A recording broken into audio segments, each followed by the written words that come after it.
आज करमपुर के करीब गोट बगन खान बिजारानी में 8वीं मुहर्रम की मजलिस अज़ा मुनक़िद की गई, जिसमें मौलाना नूर हसन नसीरानी खिताब किया। मौलाना नूर हसन नसीरानी कहा कि हमारी आज़ादारी हमारी रग रग में समाई हुई है, हमारी आइंदा की नस्लें भी इमाम हुसैन अलैहिस्सलाम की आज़ादारी करते रहेंगे। आखिरी सांस तक हमारी आज़ादारी और हमारा नगरो न्याज जारी रहेंगे।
इंतहाई जरूरी है, पर जेकर इंसानियत के न समझोसी तो कोई इंसानियत जो जिद्द और हैवानियत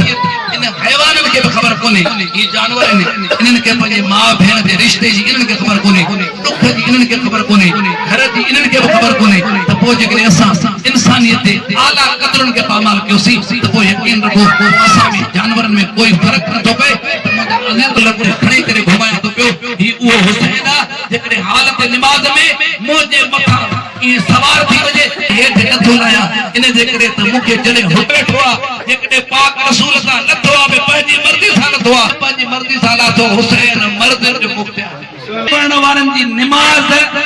बातिल थे भी त मुजा भा जे की नमाज हुसैन के जिक्र सा बातिल थे थी। छा तू की नमाज पाक रसूल की नमाज का अफजल तू जी नमाज सहाबा इकराम की नमाज का अफजल जने हुसैन मौला पाक रसूल जे दोष मुबारक ने सवार था सजदे की हालत में जे एक दफो कयो सुभान रब्बियल आला मुस्तफा बेओ दफो कयो सुभान रब्ब हल्दी नमाज में कंध खड़ी करे मथे निगाह कई हुदो तो छा थयो रसूल के निंद्र वठी वया जो हिन वक्त में रसूल अन्या सजदे के तूल दे तो कयो जने न दिठो ये कंध मथे खड़ी करे हुसैन मुस्तफा जे मथा सवारा हुसैन मुस्तफा जे मथा सवारा आने हिनन जे नमाज में ती काल न रही सुभान रब्बियल आला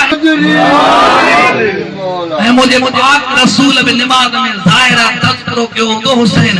सजदो बि मोहम्मद जो पोया पढ़ण वारा सहाबी नमाज मोहम्मद जी पढ़ाइण वारो मोहम्मद मुक्तदी सहाबी ने जने सहाबा के हुसैन के तज़किरे करण में हुसैन जो नालो खरण में हुसैन नमाज में याद करण में न मोहम्मद की नमाज बातिल न सहाबा की नमाज जन कंध मथे खड़ी करे हल्दी नमाज में हुसैन जो दीदार कयो जने उनन की नमाज बातिल न थे थी त कलमे पढ़ण वाला मुसलमान जने तू जी नमाज हुसैन के जिक्र बुधण न बातिल थे थी त मुके चवण जो हक या नमाज मोहम्मद की न या नमाज रहमान की न या नमाज तू शैतान की पढ़े तो याद कंदा हुसैन के तू साहबिन का मथे नहीं तू मोहम्मद का मथे नहीं तू जी काफलो तू जे नमाज मस्जिद दे आडो गुजरे तुमानन जे शासन के रोके कोन तो असा जे मस्जिद दे आडो न गुजरो इन जे करे तो मस्जिद खराब थे थी तो के दोला पसंद ने तो के शरनायु पसंद ने तो के ताप ते राज पसंद तो के सहरा पसंद ने जे पसंद ना तो के हुसैन जो जिक्र पसंद है बेड़िया ओ जे नूह जी बेड़ी में न चढ़या तबा थया हुसैन मुस्तफा फरमाए तो मुझे निजात जी बेड़ी थवा हुसैन जी बेड़ी में चढ़ के छड़े दी बस साधारण में हुसैन के याद करन दिए करबला जो मैदान मुझा सहाबियो तवा जे मुझे मैयत टोड़े वजो था तवा के इजाजत मां हुसैन तवा जे जन्नत जो जामिना इन जे करे तव्हां हेतिरे ताईं त आया अज़ीज़न ना तव्हां पंहिंजे क़रीबनि ना तव्हां पंहिंजे शहरनि खे मोटी वञो अदादारो हुसैन जे सहाबनि जॾहिं ॿुधो न पाक हुसैन जे आॾो अची करे हथ पंहिंजा ॿधो मौला जेकॾहिं तो वठी करे हलिया वञो मौला मौला जेकॾहिं उहो दरवाज़ो त ॾस न जेको हुजे ओॾे वञो मौला जेकॾहिं असांजे मथां मौत अची वञे हिकु दफ़ो न अल्लाह 70 दफ़ा हयाती ॾे हिकु दफ़ो जीऊं हुसैन तुंहिंजे मथां कुर्बान थियूं वरी ज़िंदगी अल्लाह ॾे वरी असांजी ज़िंदगी हुसैन जे मथां कुर्बान थिए हुसैन मौला जेकॾहिं 70 दफ़ा अल्लाह ज़िंदगी ॾे तुंहिंजे मथां कुर्बान थियूं असां तोखे छॾे करे वञूं पंहिंजा सहाबनि जा कंध हेठि अखियुनि मां सारो कतार पाणी वहे थो पियो हथ मथे करे करे दुआ घुरे त अल्लाह हर नबी खे सहाबी ॾिना थी हता कि मुंहिंजे नाने मोहम्मद खे बि सहाबी ॾिनई पर मां हुसैन पंहिंजे सहाबनि ते फ़ख्र कयां थो पियो जेके मूंखे ॾिनई अहिड़ा कंहिंखे सहाबी न ॾिनई अज़ादारो सर कुर्बान कया अज़ादारो हुसैन मौला जे भाटे जी कुर्बान नालो अथसि कासिम जी 13 साल उमिरि आहे हथनि में मेहंदी लॻियल आहे बाहनि में शादी जा गाना बदलनि अज़ादारो मां सॼे किस्से खे ख़त्म करे बस कुझु लफ़्ज़नि में जान तव्हांजे आॾो जल्दी ख़त्म थो कयां मुंहिंजा अज़ादारो हुसैन मौला भाटे खे कीअं इजाज़त ॾिनी इंशाअल्लाह ॿिए मौक़े में तव्हांखे ज़रूर ॿुधाइबो भाटियो मक़तल जे मैदान ॾांहुं वियो आहे अज़ादारो हुसैन जो भाटियो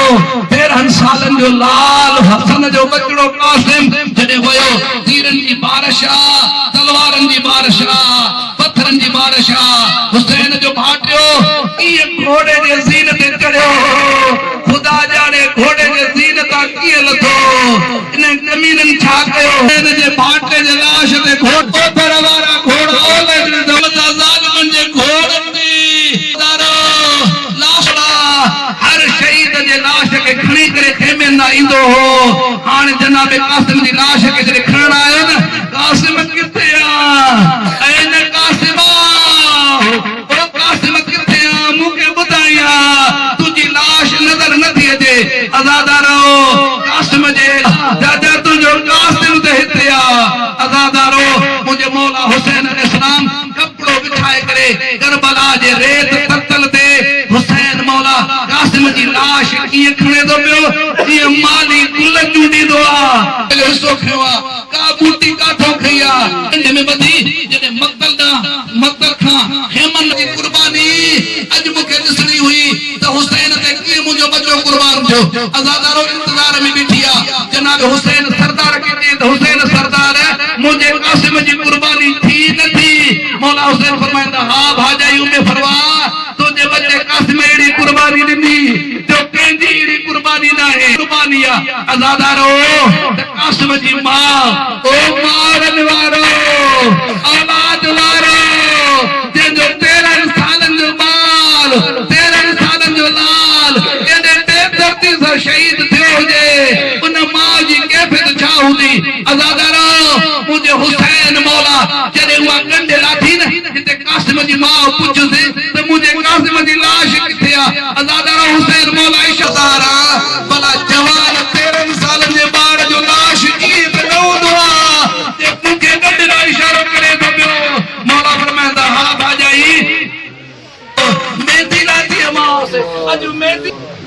कैमरामैन टीम के साथ सिंगार अली, राज टीवी न्यूज, करमपुर।